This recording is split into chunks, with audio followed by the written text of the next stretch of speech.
Que ces paroles de Torah soient le Nishmat, Arlet Baya Bat Rachel, et le Nishmat, ma tante, Chaya Solange Solika Bat Rivka, les Nishmat Avraham Ben Messaouda, et pour la Refoua Shlema d'une femme qui doit passer une opération. Pour la Refoua Shlema, Chana Ilanit Bat Simcha. On est dans la 19e bracha qui a été rajoutée à Tfilat Shmona Esrei. La Tfilat elle s'appelle Shmona Esrei, mais en réalité, il y a pas 18 Shmona Esrei. Berachot, il y en a 19. La Gemara elle dit,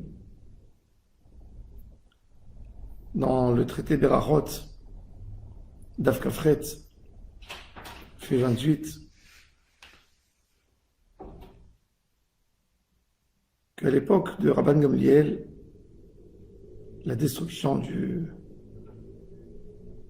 second temple et la propagation du cathochisme, du christianisme en Israël.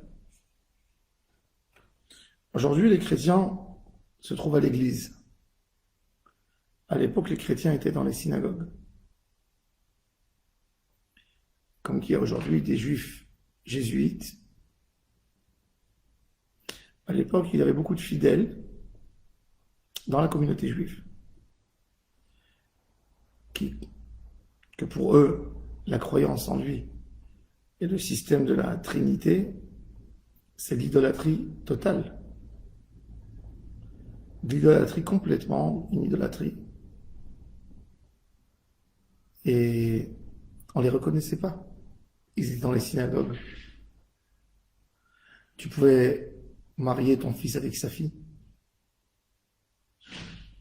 Et Chachamim ont vu que ça allait être une catastrophe pour le Ham Israël. Comment on va les séparer de Ham Israël? Ils rentrent à la synagogue, ils sont là.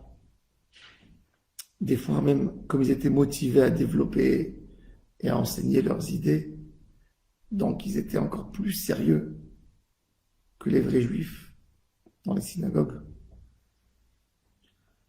Rabban Gamliel, il a dit aux sages, est-ce qu'il y a quelqu'un qui est capable d'écrire un texte de prière pour les faire sortir de la nation? Alors, imaginez-vous qu'il y a quelqu'un qui se déguise, un juif, et il est dans une synagogue. Et pendant cette 19e bracha, on maudit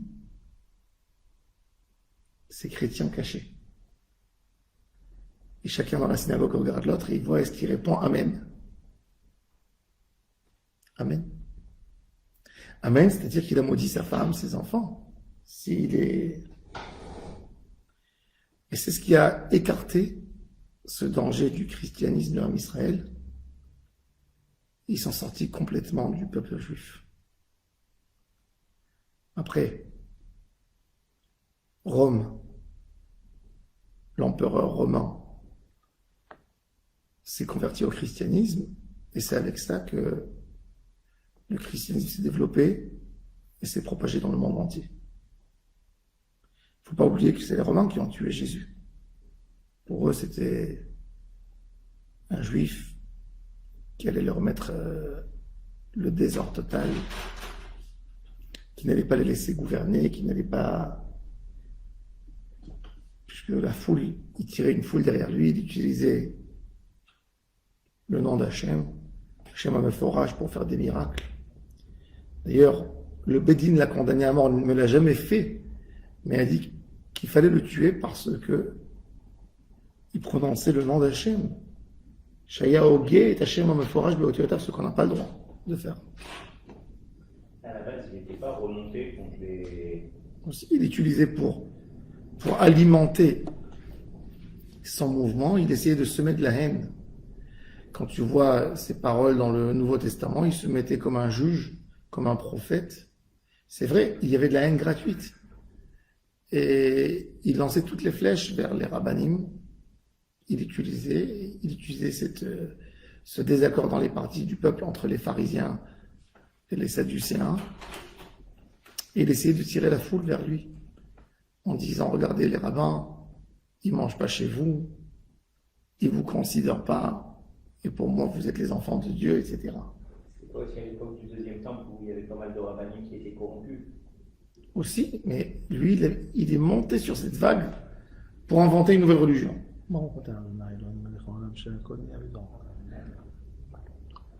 À la base, on a dit que c'était quand même par rapport à son rab. Bon, il y a eu beaucoup de raisons. En tous les cas, on va pas maintenant. On est en train de faire un shiur de fila, pas un shiur de Jésus, mais rien que je vous raconte d'où cette bénédiction est rentrée.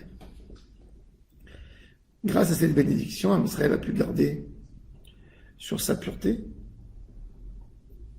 et qu'on n'a pas ce mélange d'idées tordues. Parce qu'à la base, c'était pas s'il venait faire un reproche, venez corriger les rabbinim, ça va. Il a déclaré, étant fils de Dieu, que Dieu était avec une femme et que sa mère est tombée enceinte. On connaît, bon, c'est stupide, mais il a essayé de convaincre les gens par ses forces. Il avait pris le schéma forage de son rave et il faisait avec n'importe quoi, il volait en l'air, il guérissait des malades. Alors, il fallait instaurer cette prière. Avec le temps, comme Rome était là pour soutenir, Rome a fait des décrets terribles contre le Ham Israël. Jésus est mort 69 ans avant la destruction du temple, du second temple. 69 ans avant. Et Rabban Gamliel vit après la destruction du temple. C'est-à-dire, on parle de quelques dizaines d'années, presque 100 ans après la destruction. Ça veut dire un peu quand Rome commence à soutenir les chrétiens, le mouvement chrétien. Et là, les chrétiens deviennent des dénonceurs, ceux qui étaient poursuivis, dénoncent leurs frères juifs, détruisent les synagogues, font du mal, menacent les gens pour participer à leur mouvement. Il faut absolument les séparer de l'Am Israël, qui ne mettent pas en danger le peu de juifs qui sont restés fidèles à Hachem en Eretz Israël. Et ils instaurent cette 19e bénédiction. À la base, dans les écrits de Maïmonide, c'est pas écrit la minim vela malchinim, la meshumadim, ceux qui ont quitté le chemin d'Hachem, juifs qui sont devenus païens. Al tehi tikva, ils n'auront plus d'espoir dans le Ham Israël. On a rajouté après, pour ne pas avoir affaire avec les chrétiens, on a enlevé la Meshumadim chez les juifs ashkénazes, ils disaient la minim ve la malchinim. Le plus grand fauteur juif, la plus grosse faute communautaire d'un juif, c'est ce qu'on dit en accent ashkénaze. Moïser, vous avez entendu ce mot, Moïser. Moïser, ça veut dire celui qui dénonce ses frères juifs au goy, qui les dénonce pour une raison quelconque. Et évidemment, dès que tu allais chez les Romains, tu disais que ce juif est là pour faire de la propagande contre vous, tout de suite il était condamné à mort. C'était un chemin facile pour s'en débarrasser d'un ennemi. Donc, on les a maudits pour les éloigner des synagogues. La Gemara, elle dit qu'un chaliar, c'est pour un officiant de prière, quand l'officiant fait une erreur dans le texte, on lui fait le reproche et il continue sa prière. Quand il fait une erreur dans celle-ci, dans cette bénédiction, on le fait descendre tout de suite parce qu'il est suspect, qu'il est parmi eux. Et c'est pour ça qu'il n'a pas envie de la faire comme il faut. Tellement on en souffrait. Cette bénédiction, il y a aussi une malédiction sur Rome, dans cette bénédiction. Rome, qui était l'ennemi principal du peuple juif pendant des centaines d'années. Aujourd'hui, elle est restée l'ennemi, mais cachée. Cachée, parce que c'est l'Europe qui ne veut pas reconnaître. Il faut savoir qu'aujourd'hui, on parle d'un conflit israélo-palestinien. On n'a pas un conflit avec les Palestiniens. Les Palestiniens ne sont pas au niveau culturel, force, de se battre avec nous. L'Europe a un grand problème avec la présence juive en Israël 2000 ans après l'exil. Il faut savoir que chez les chrétiens, la Bible est sacrée, mais elle est sacrée d'une seule raison.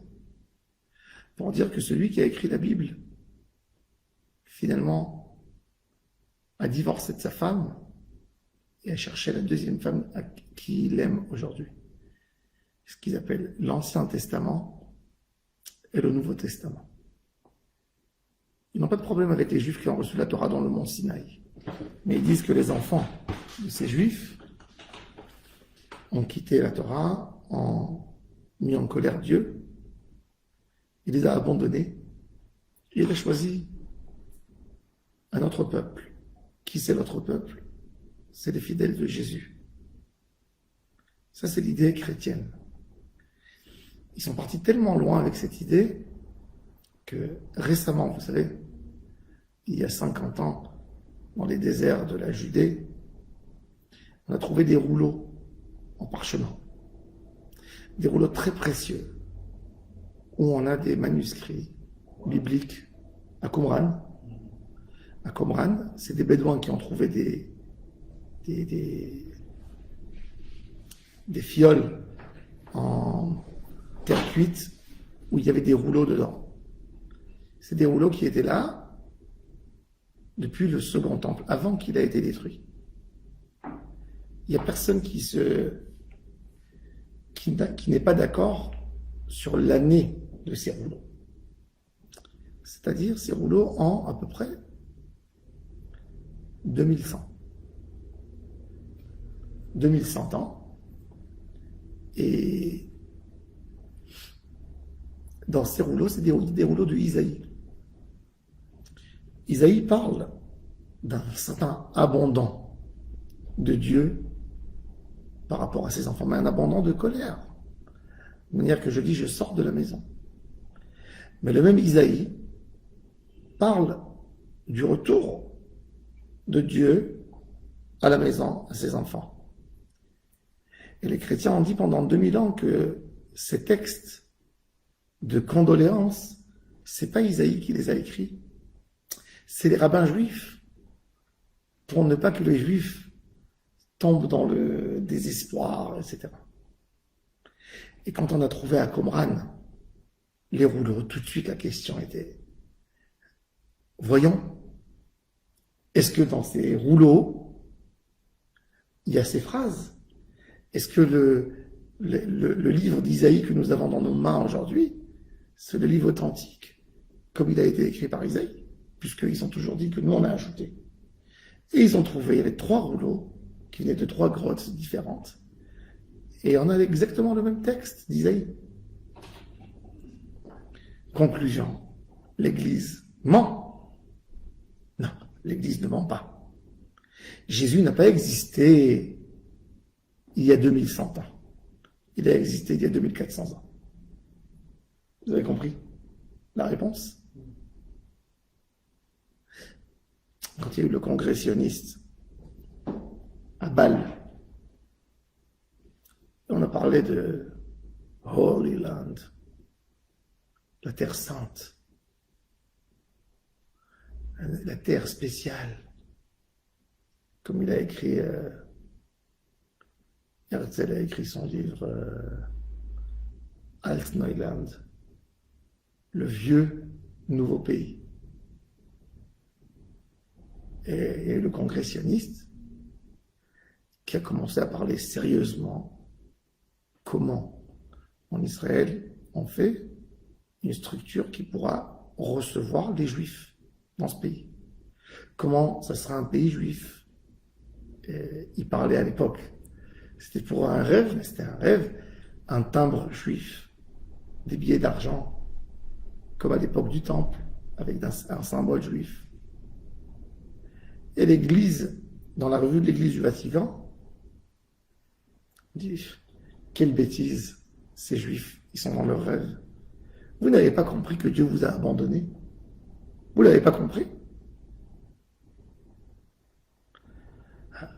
Les philosophes, vous savez, Pascal, qui est un antisémite, Pascal, le fameux Pascal, il s'est posé une question, comment ça se fait que le peuple juif résiste à tout? Alors il a dit, le secret de leur résistance, c'est la vengeance que Dieu veut nous montrer, à quel point il se venge de celui qui n'a pas reconnu en Jésus. Donc il nous laisse pour nous frapper. Compris? Une tête de goy. Et donc, le Vatican s'en moquait. Mais finalement, ce rêve s'est réalisé. On est là. Et pas seulement. Akadosh Baruch Hu a montré aux goy que même pour montrer leur idée tordue peut-être, parce que les goy pendant 2000 ans, ils ont dit que parce que nous avons quitté la Torah, alors évidemment que Dieu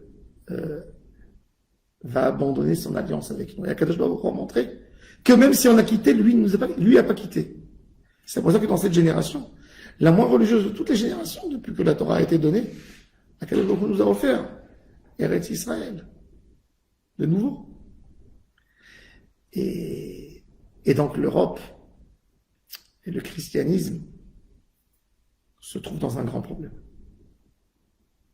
C'est la plus grosse claque que le christianisme a reçue de toute son existence.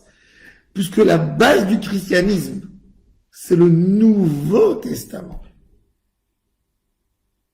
Alors, on est retourné. C'est nous, c'est l'Ancien. Vous racontez du pipeau. Alors, ils veulent pas nous affronter. Parce qu'il y a eu la Shoah. Qu'est-ce qu'ils font? L'Union européenne est obligée d'alimenter une instabilité en Israël. Donc, automatiquement, chaque organisation qui va déclarer une guerre sur Israël va avoir un soutien chrétien. Tout de suite. Tout de suite. Pour qu'on ne dise pas que nous sommes là et qu'on a eu la délivrance. Pour justifier absolument leur théorie. C'est pour ça que même les Américains, au début, ils se sont opposés à l'État d'Israël. C'est un pays chrétien. Qui c'est qui nous a soutenus? Les Russes, qui étaient athées. Vous avez compris? Un peu de politique. Les Russes n'étaient pas religieux. Non, mais c'est à cause des kibbutzim, c'est-à-dire qu'ils pensaient que ça serait un... Aussi, mais l'idée profonde, c'est un chrétien ne peut jamais soutenir un pays juif. C'est pour ça que le Vatican n'a jamais eu une ambassade. Et une association comme le Keren Haïdout, c'est bien... Non, je vais expliquer. Le Vatican n'a jamais eu une ambassade sérieuse en Israël pour ne pas reconnaître. Parce que s'il reconnaît Israël, il casse les pieds de la chaise sur laquelle il s'assoit. Le Keren Haïdout que tu mentionnes, ce qui est terrible, c'est un autre mouvement d'évangélistes et de missionnaires, pire encore, que chez eux l'idée c'est que les chrétiens doivent aider les juifs de construire le temple, et quand le temple sera construit, ils seront obligés de reconnaître la vérité de Jésus. Et là, s'ils ne reconnaîtront pas, il faudrait les brûler au feu. D'accord? Ça, c'est la gentillesse de Keren Aïdidout et tu peux vérifier. Contrôle ce que je dis. Non, je comprends pas. Non, si. Attends. Non, vérifie, tu verras.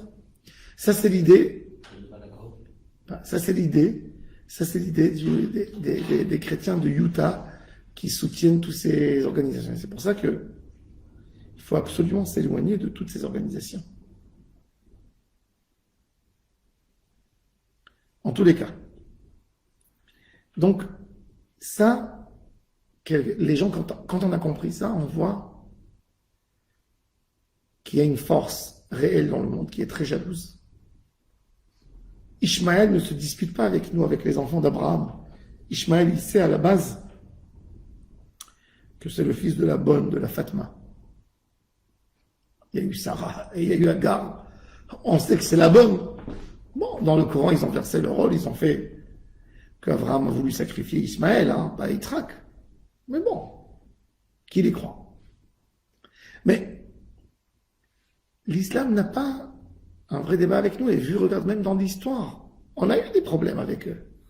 Il y a eu les Moudjahidines, il y a eu les voyages de djihad, il y a eu des conquêtes, il y a eu des choses terribles contre le peuple juif. Mais il n'y a jamais eu 13 croisades, autodafé, Shoah, une haine tellement profonde. Jamais. Celui qui alimente la haine, il n'y avait pas de haine entre les juifs et les musulmans jusqu'en 48.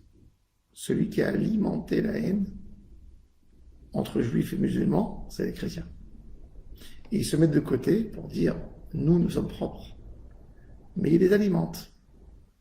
Ils les alimentent. Quand l'Union européenne elle fait passer de l'argent aux Palestiniens, c'est pour alimenter le conflit.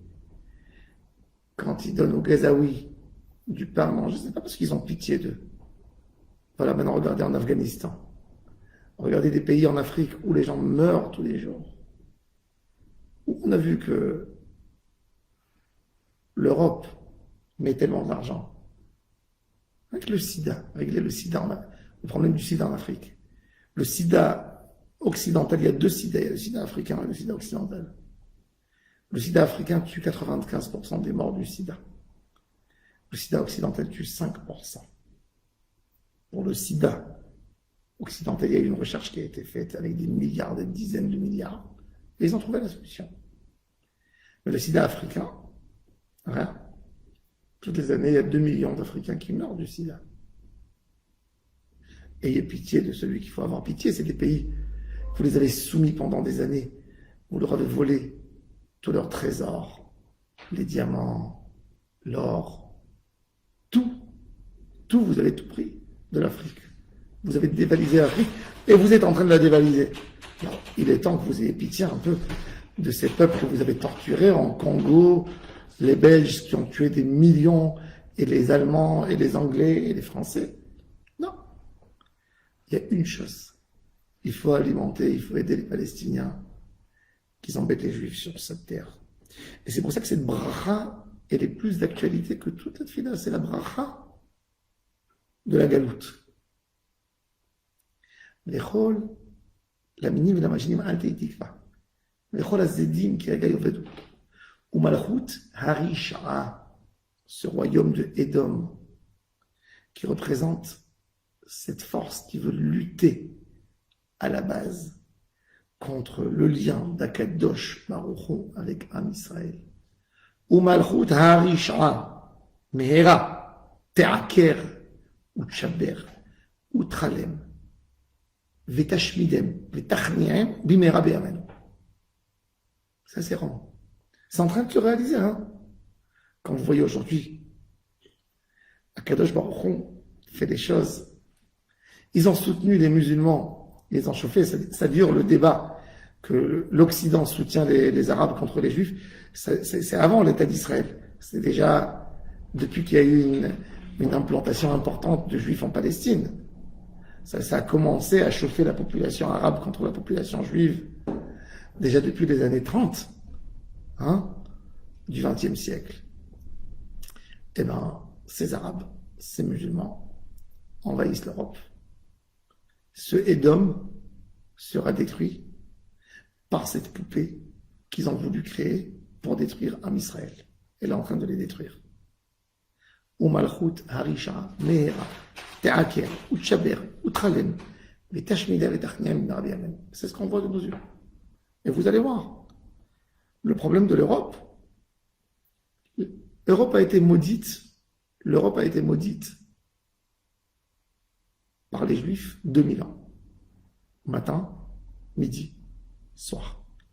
Les Juifs en Europe ont été forcés de venir en Europe, ont été soumis à l'esclavage. Les Italiens, les Romains prenaient les Juifs et pour s'amuser les week-ends, ils prenaient un léopard, un guépard, un tigre, un lion, ils le mettaient enfermé dans un cirque avec un Juif. Et si tu as réussi à tuer, tu as gagné ta liberté. Et s'ils te tuent, tant mieux. Et ils regardaient, ils applaudissaient. Et quand le Juif était blessé, il l'achevait quand les dames ne pouvaient plus regarder. C'était ça.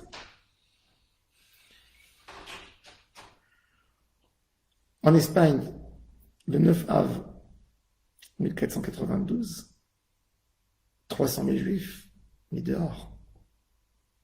Il n'y a que 160 000 qui ont échappé à la mort parce que des bateaux venaient dans les ports ramasser les Juifs, aller en pleine mer, vider le bateau, et revenaient après 3 heures et reprenaient d'autres et les jetaient dans l'eau. Ils payaient leur dernier argent pour sortir d'Espagne. De 300 000 Juifs, il n'y a eu que 150 000 qui sont arrivés en Afrique du Sud, dans l'Empire ottoman, en Afrique du Nord, dans l'Empire ottoman, en Hollande, un peu en Italie, à Naples. Le peuple juif ne s'est jamais senti à la maison en Europe. Il n'y a pas un pays en Europe, que les Juifs se sont sentis à la maison. Jamais. 13 croisades.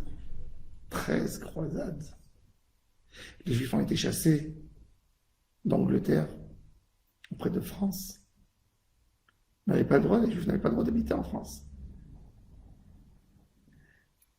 Les Juifs n'avaient pas le droit d'habiter en France, n'avaient pas le droit d'habiter en Angleterre jusqu'au moment où il y a eu Cromwell qui a tué le roi et qui a écrit une lettre à Ménaché Ben Israël, qui était le rabbin de la communauté juive portugaise à Amsterdam. Il lui a dit, l'Angleterre a chassé les Juifs parce qu'ils ont été accusés de ça, et il a répondu, un livre exceptionnel, un petit livre dédié à Cromwell, où il répond sur tout ce qu'on accuse des Juifs. Et là, Cromwell a donné l'autorisation aux Juifs de venir s'installer. Donc la première synagogue juive de Londres, évidemment, c'est une synagogue portugaise, Etzraïm. Toujours quand vous voyez une synagogue Etzraïm, c'est toujours portugais. Toujours les Juifs portugais, leur synagogue s'appelle toujours Etzraïm. Sur le nom du verset, Etzraïm Marzikim. C'est la synagogue où je me suis marié. À Londres. C'est la première synagogue juive. Alors, New York, la première synagogue juive s'appelait aussi Etzraïm, ils étaient des Portugais. Quand elle s'appelait encore New Amsterdam. Avant de s'appeler New York. New York, elle est appelée sur le nom de la ville de York, en Angleterre. Mais avant, c'était les Hollandais qui gouvernaient cette partie. Donc elle s'appelait New Amsterdam. Après, elle est devenue New York. Et la première synagogue était la synagogue des Juifs du Portugal, de la communauté de Ménaché Ben Israël, qui sont partis avec les sociétés pour développer leur commerce, etc. Mais bon, donc Am Israël toujours a souhaité qu'ils se détruisent. Et c'est difficile d'imaginer un royaume détruit. Te'aker, Techaber. Mais je crois qu'Akadosh Baruch Hu nous montre, quand on a vu comment l'Amérique s'est pliée en Afghanistan, et comment en quelques jours, vous savez, l'Afghanistan, c'est un pays énorme en surface. grand, plus grand que la France. Une milice de 70 000 personnes ont récupéré un pays de 40 millions à peu près. Une armée entière, des milliers, des dizaines de milliers, peut-être des centaines de milliers de soldats afghans, avec des tanks, avec des hélicoptères, avec des armes. Ils sont tombés. On ne connaît pas les comptes d'Hachem, mais rien que pour vous montrer comment un pays peut se déstabiliser en un rien. En France, aujourd'hui, il y a des enfants des migrants qui ne se considèrent pas comme des Français, qui disent, qui prononcent « Nous sommes pas Français. On ne veut pas les valeurs de la France. » Et chez eux, ils sont des enfants, eux, chez eux, sur 10 millions de migrants, il y a à peu près 70% de jeunes, entre 15 et 30. Imaginez-vous que de ces 5-6 millions de jeunes, il y a un demi-million qui sort dans les rues avec des couteaux. Imaginez-vous donc. C'est fini. L'histoire est finie. L'histoire est finie. L'Europe peut tomber en une semaine. En une semaine. C'est dans l'armée, c'est dans les hôpitaux. Et ça va se passer beaucoup plus vite et d'une manière que personne ne l'imaginera. De la même manière que les premières guerres mondiales se sont déroulées et que l'Afghanistan est tombé, de cette même manière, les choses peuvent se déstabiliser en un rien. On a vu comment on déstabilise, comment 10 000 personnes, dans les émeutes qu'il y a eu en Israël, les émeutes de Lod, ont déstabilisé notre pays, où on ne savait plus où mettre la tête. Mais ça, c'est rien par rapport à ce qui va se passer en France. C'est rien. Quand ils vont descendre dans les rues, ils vont arracher les feux, ils vont brûler les voitures, ils vont passer dans les grandes avenues, ils vont agresser les vieux, ils vont mettre le feu dans les magasins, dans les banques. C'est rien ce qui attend l'Europe. Parce que l'Europe a été maudite. On a intéressant. Quand Titus et Vespasien ont détruit Jérusalem, tous les peuples d'Europe sont venus pour les féliciter. Ils leur ont envoyé des cadeaux. Il y a un seul pays qui ne leur a pas envoyé des cadeaux. Vous savez c'est lequel? La France. Les Bretons. Oui. On dit vous avez détruit le temple de Dieu, vous ne méritez pas un cadeau. Le Gaon de Vilna a dit que la France prendra le coup en dernier. Parce que ils n'ont pas soutenu quand même, mais ils ont fait beaucoup d'autres mal. Il faut savoir que le judaïsme de France de l'époque de Rachi et de Rabban Tam a été éliminé. Éliminé quand on parle de centaines de communautés. Vous avez à Paris, ville juive. À Toulouse, la rue des Juifs. Partout. Partout. Des communautés entières. J'étais à côté, à Meaux qui est à côté de Paris, la ville de Meaux, où il y a le train. À côté, il y avait l'ancien cimetière juif, un cimetière de 700 ans, qui a été détruit pour faire la station du train. À Paris, à côté du musée de Picasso, il y avait un petit square, qui était un ancien cimetière depuis l'époque de Tosfot. Il suffit de rentrer l'hôtel de ville et regarder le plan de Paris en 1400, en 1300, vous allez voir combien de cimetières juifs vous allez voir dans les endroits. Hein. Ils ont effacé notre histoire, ils ont effacé tout. Et c'est pour ça, cette bracha, elle est là, cette birkat aminim, que Kadosh Baruch Hu on va les détruire, il ne va rien rester. Et c'est comme ça que le peuple d'Israël sera épargné. Ils vont se disputer entre eux. Un jour, il y a le maire de Metz qui pose la question à Rabbi Yonatan Ebshitz, qui était le rav de Metz. Franchement, dis-moi, comment vous, juifs, peureux comment vous connaissez, vous avez peur d'un chien?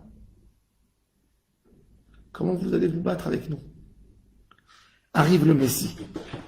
Ok, vous allez avoir un homme charismatique. Il va venir, il va faire des miracles. Mais comment vous allez tenir devant des centaines de millions? Nous, on est des guerriers, nous. Vous savez, en 48, les gars, ils descendaient des bateaux, des rescapés de la Shoah, on leur donnait un pistolet, ils ne savaient pas comment l'attraper. Le juif, pendant 2000 ans, c'est en Cégène. Il avait peur. Vous savez comment les nazis dans la Shoah, ils attrapaient les juifs par des chiens. Quand un chien aboie, le juif a peur. Parce que les juifs n'ont jamais eu des chiens dans leur quartier. Parce que la Gemara dit que c'est assourd d'élever un chien. Il avait peur. Et il lui a dit, alors comment vous allez gagner la guerre? Alors il lui a dit, écoute, amène-moi s'il te plaît 4 coqs et un faible, et 3 forts. Il lui a amené. Il lui a dit, maintenant, on ne va pas leur donner à manger 2 jours. 2 jours, ils ne leur ont pas donné à manger. Ils étaient fatigués. Et Rabbi Danachit est venu, a pris quelques graines, et il a mis au milieu dans leur cage. Les 3, ils ont commencé à se battre et à blesser un l'autre pour ne pas le laisser s'approcher des graines. Et celui qui était très faible, il était assis de côté. Quand les 3 étaient blessés, saignants, il s'est approché et il a mangé des graines.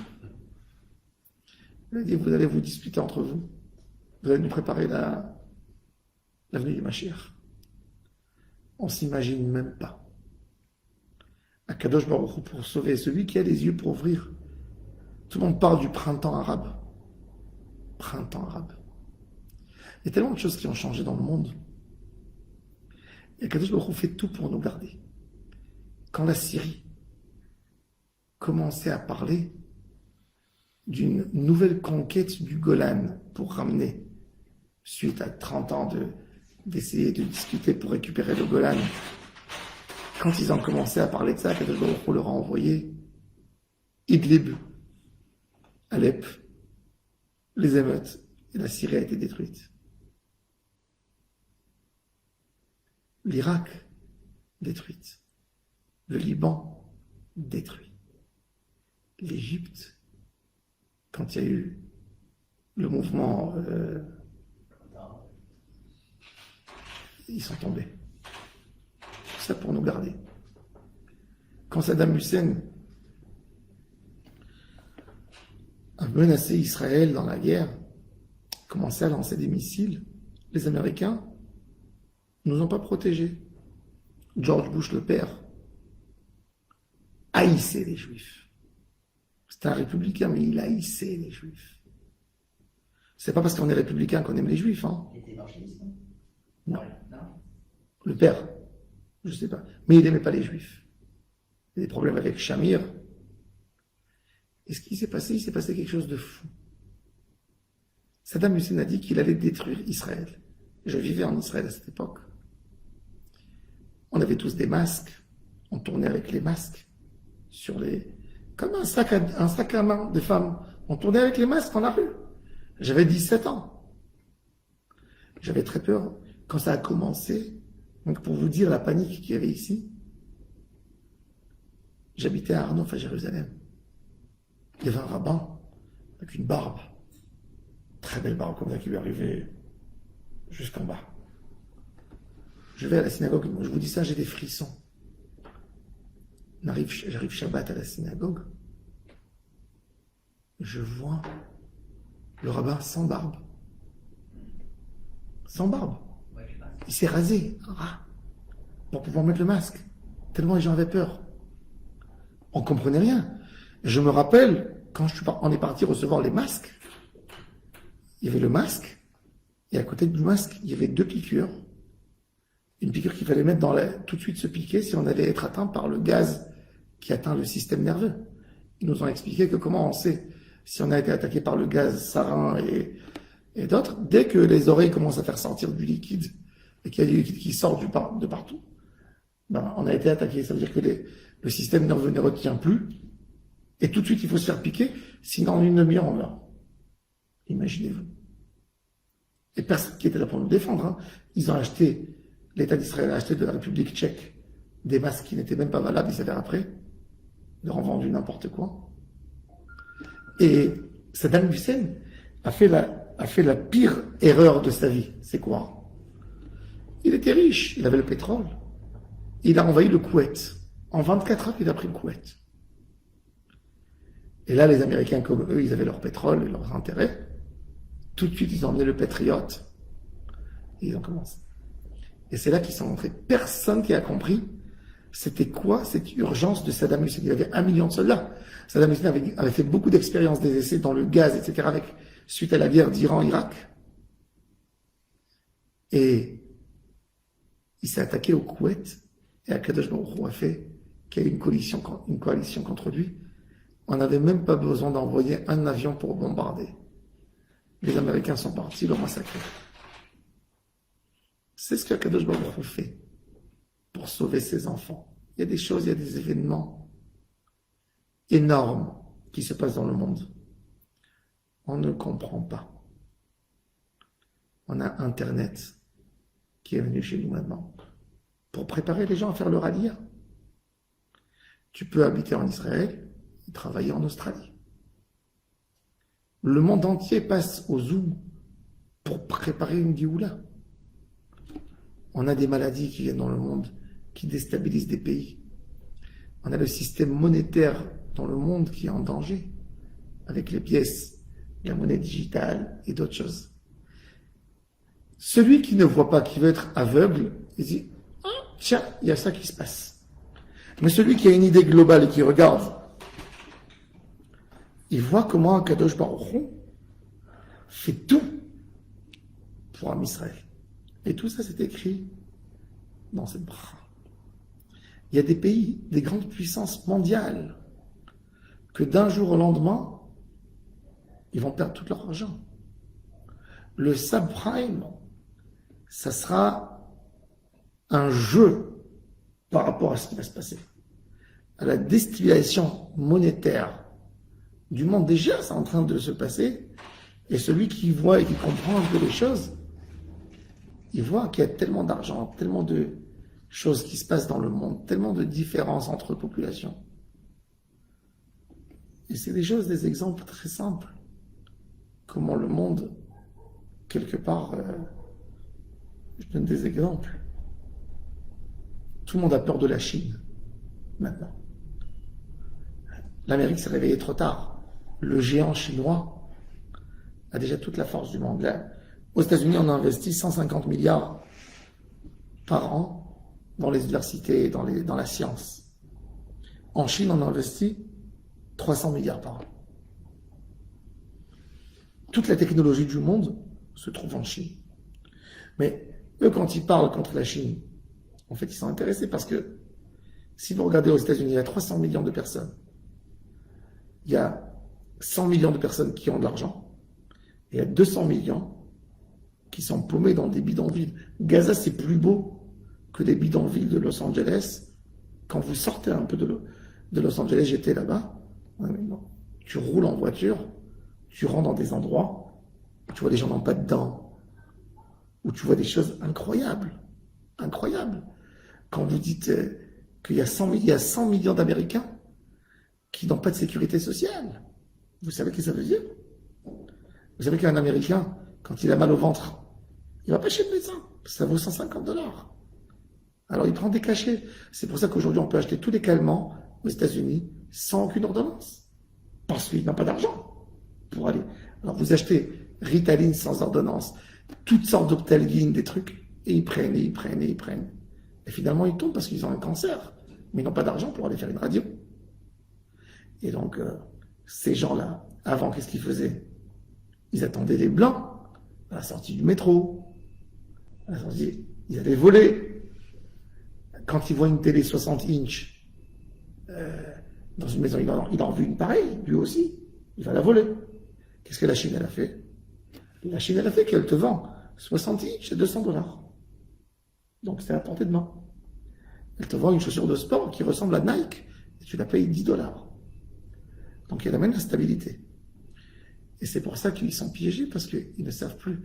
D'un côté, la Chine, elle leur pose concurrence, elle leur prend le travail, elle leur prend l'argent. D'autre côté, si demain ils vont interdire les produits chinois, il va y avoir des émeutes, toute l'Amérique qui va brûler. Parce que les pauvres, les 100 millions de pauvres, ils ont besoin de porter une chaussure. Mais ils veulent une Nike. Vous avez compris?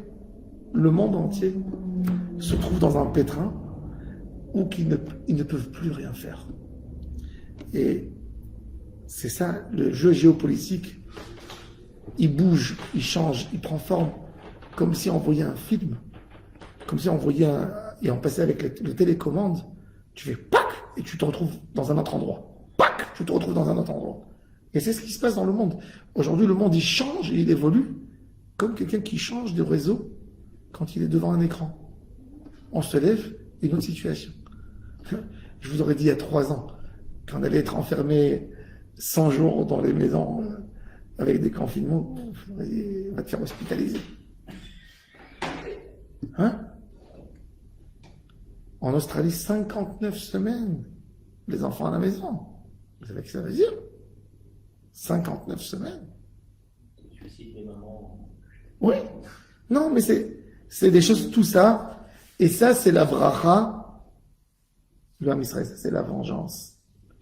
Nous, on se demande, tous les peuples du monde, pendant la Shoah, c'était une occasion pour eux de montrer un peu de participation dans la douleur de l'homme Israël. Quand des bateaux sont arrivés à New York, on les a obligés de retourner en Allemagne.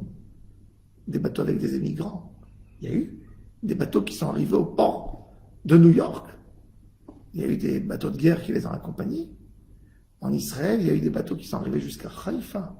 Et les Anglais les ont forcés, les ont mis dans les mains des nazis. L'Europe doit payer. Édom doit payer. C'est le temps où Édom va payer depuis son premier conflit avec Yaakov Avinu. Et ça, c'est cette bracha. J'ai un peu élargi pour expliquer un peu ce qui se passe dans le monde. Parce que nous, les Juifs, on est tellement gentils, mais on est naïfs. Quand un goy, il nous dit, vous êtes intelligent, on lui dit merci, et tu dis qu'on est intelligent. On n'a pas besoin d'eux. Pour moi, quand aujourd'hui il y a 200 000 Israéliens à Berlin, ça me fait peur. 200 000 Israéliens à Berlin. Vous avez oublié qu'il y a 70 ans, le savon qu'ils utilisaient, c'était vos grands-parents. Ça se vendait dans les grandes surfaces avec du savon juif. Et vous avez 200 000 Israéliens à Berlin. 200 000 Israéliens. Vous êtes fous. S'ils se sont tellement éloignés de la Torah, c'est les gens qui ne comprennent pas que Akadosh Baruch Hu a décidé d'accélérer le moment de la Géoula. Et quand la Géoula arrive à l'étape finale, les étapes sont beaucoup plus importantes. Quand on a un poussin qui sort d'un œuf, il faut savoir qu'il n'a pas commencé à sortir dans la demi-heure où tu vois qu'il a cassé la coquille. Il a commencé bien avant, mais tu n'as pas vu. Et c'est pour ça que les derniers événements avant Mashiach, ils vont être très rapides, compliqués à digérer. C'est ce qu'ils appellent Chevle Mashiach.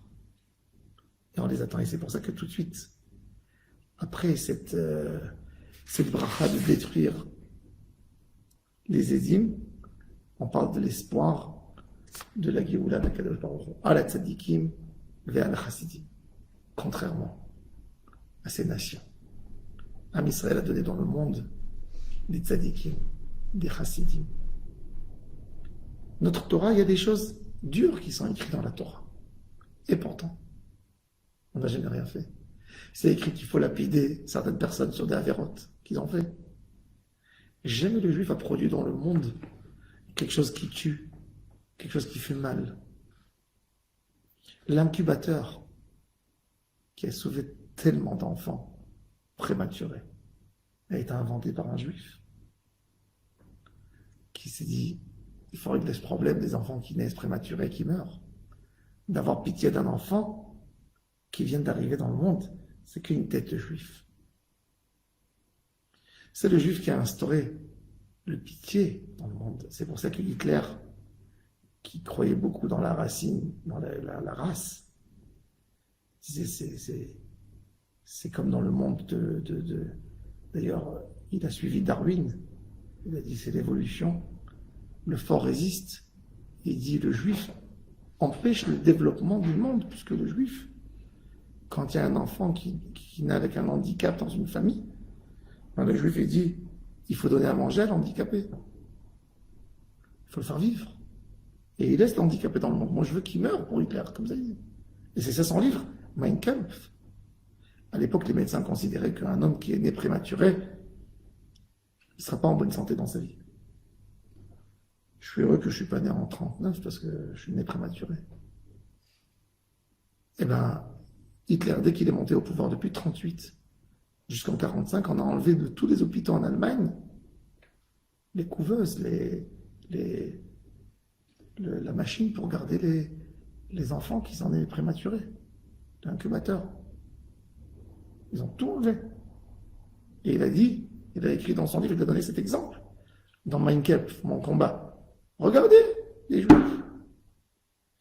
Donc, regardez le parallèle. Regardez qu'est-ce qu'ils ont amené dans le monde. Eux qui s'appellent, par définition, la religion de la miséricorde. C'est comme ça que le christianisme se fait appeler. La religion de l'amour et de la miséricorde. 13 croisades. Des guerres. La guerre France-Angleterre, 100 ans. La guerre civile en Espagne, des dizaines de millions de morts. Les guerres, Première Guerre mondiale, Deuxième Guerre mondiale, toutes les guerres de cavote qu'il y avait entre des ducs et des évêques et des archevêques et tout ce que vous voulez en Europe. La haine, le sang, le drapeau d'Europe, il est rouge. Ils ont tous le rouge, le sang dans leur drapeau. Tous les symboles de Édom, tous les pays Édom, sauf les Grecs, qui ne sont pas Édom, ils sont Yavan. Ils ont tous la couleur rouge dans leur drapeau. Le sang. Tous. Chez eux, c'est ça. Et parallèle à eux, à la tzadikim, à la chassidim, à Diknam Rabbi Israël, à l'Kirei Tzedek, Ve'alem Ye'emuna Vachamecha Hashem Elohim. Hashem, regardons le monde. Regarde qu'est-ce que nous on a donné. On a souffert, on a été fauteurs. Mais qu'est-ce qu'on a transmis? Un monde de valeurs. De valeurs. De valeurs. Un monde de pitié, d'un vrai pitié. Et donc on demande que Kadosh Baruch Hu ait pitié de nous et qu'il nous donne ce qu'il a promis 2000 ans. Eten Sachar Tov, Yechol Abotrem Ejimra. Le juif, 2000 ans de souffrance, mais il a un chèque dans sa poche. Sans chèque, c'est la promesse d'Hachem quand on retournera à Sion. Il a un chèque qui vaut des milliards dans sa poche. Donc, qu'il dorme comme un clochard, ça ne le gêne pas. Il a des milliards dans la poche. Il a des milliards. Il attend au moment où il va recevoir. C'est ce qu'on demande. On dit à Hachem, paye ton chèque.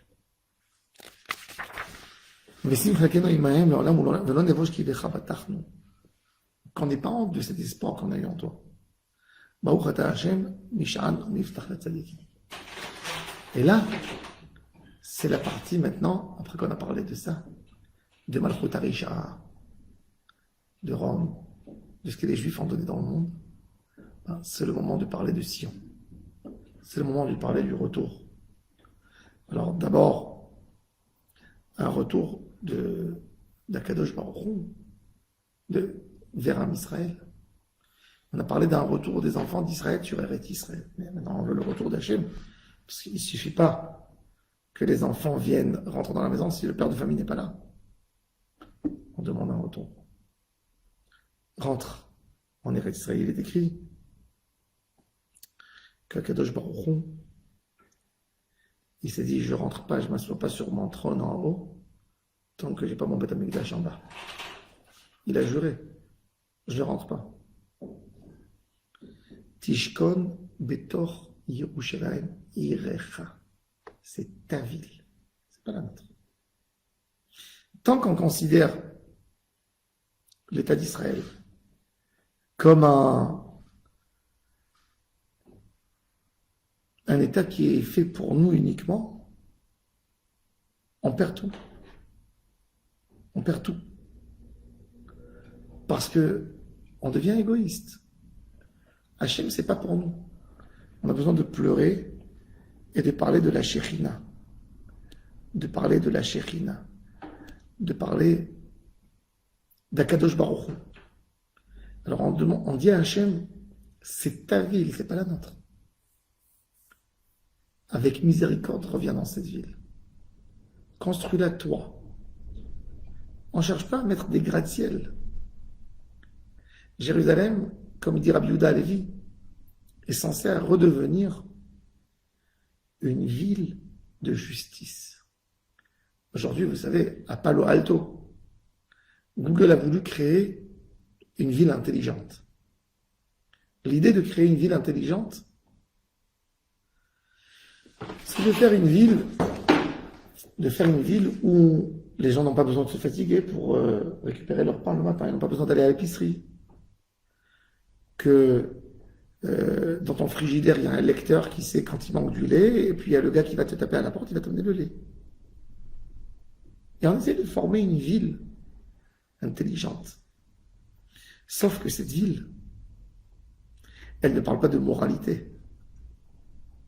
Le paramètre de rendre des gens heureux, contents, c'est pas le paramètre d'argent ou de facilité de vivre ou de facilité à accéder à la nourriture. C'est pas ça ce qui rend les gens heureux. C'est est-ce que les gens sont heureux eux-mêmes?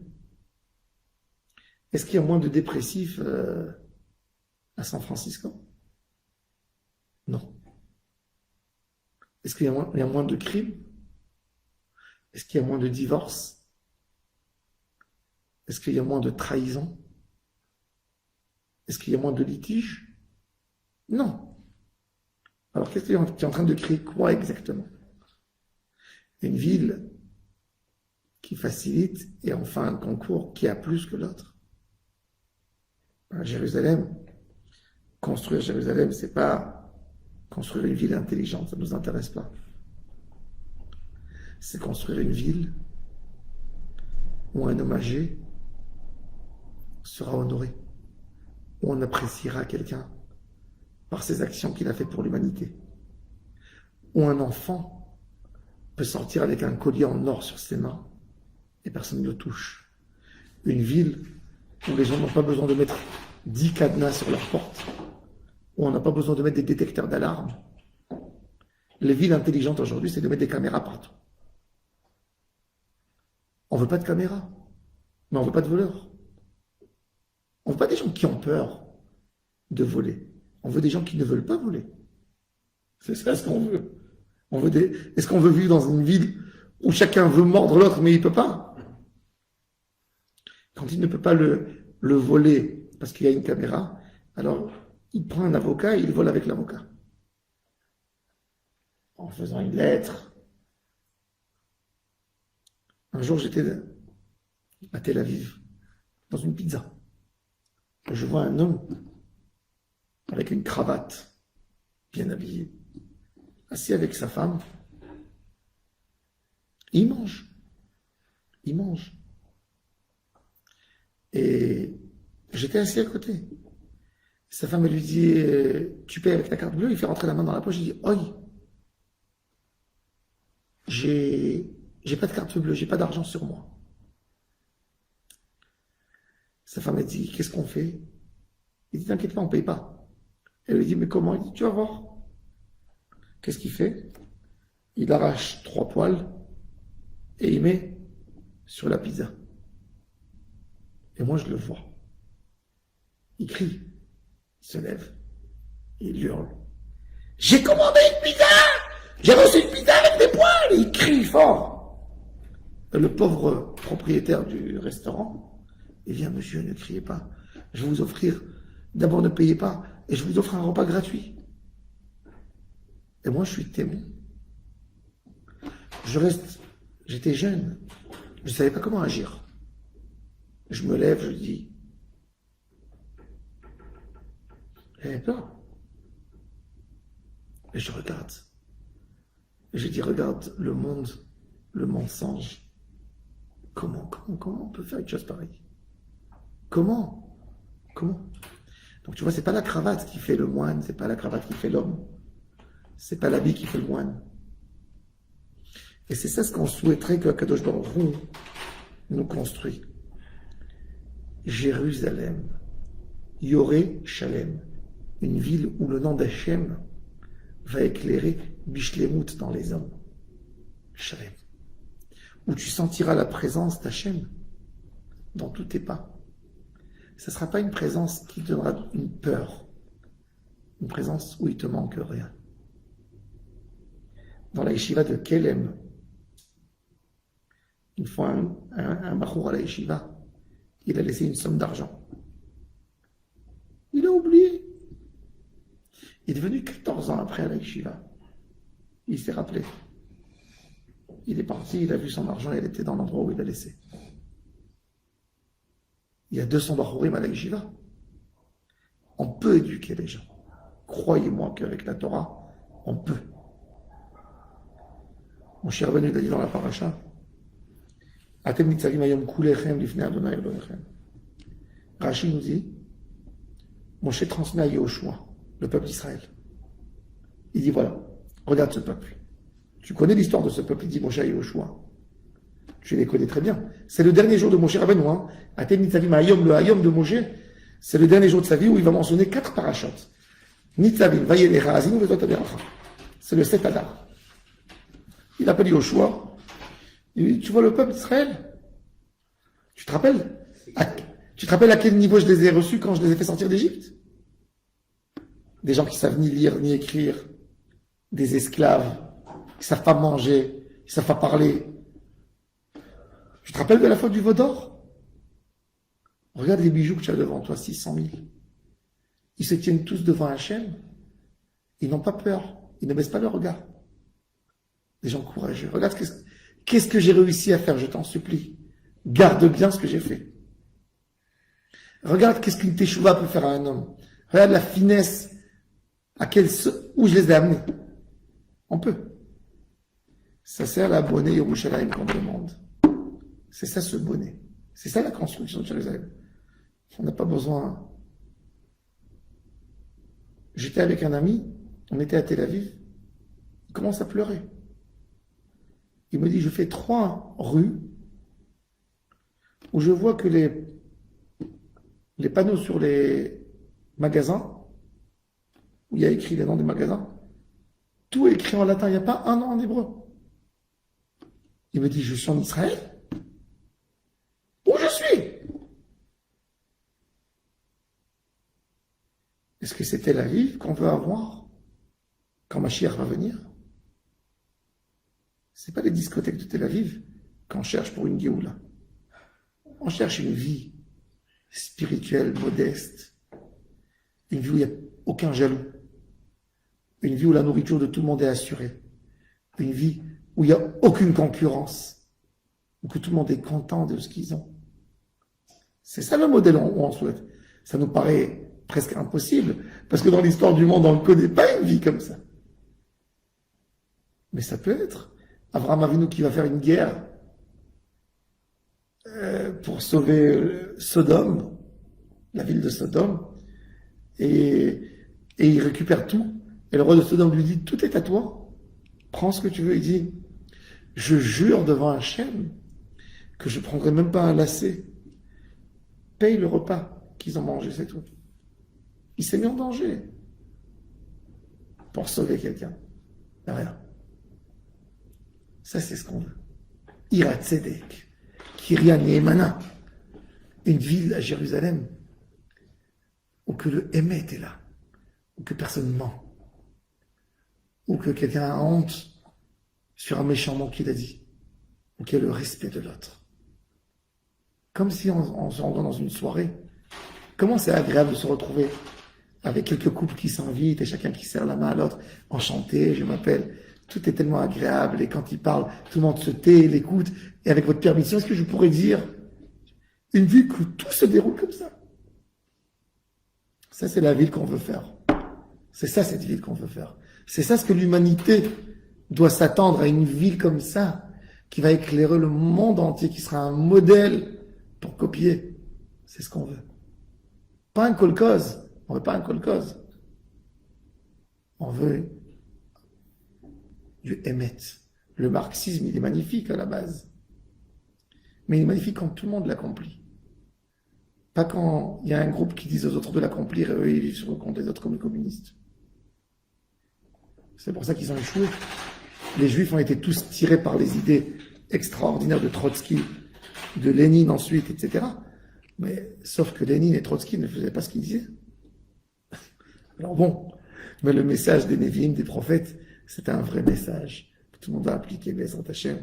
Benizke, le Géoula Shkema Binyan Yerushalayim, Amen. Amen. Amen.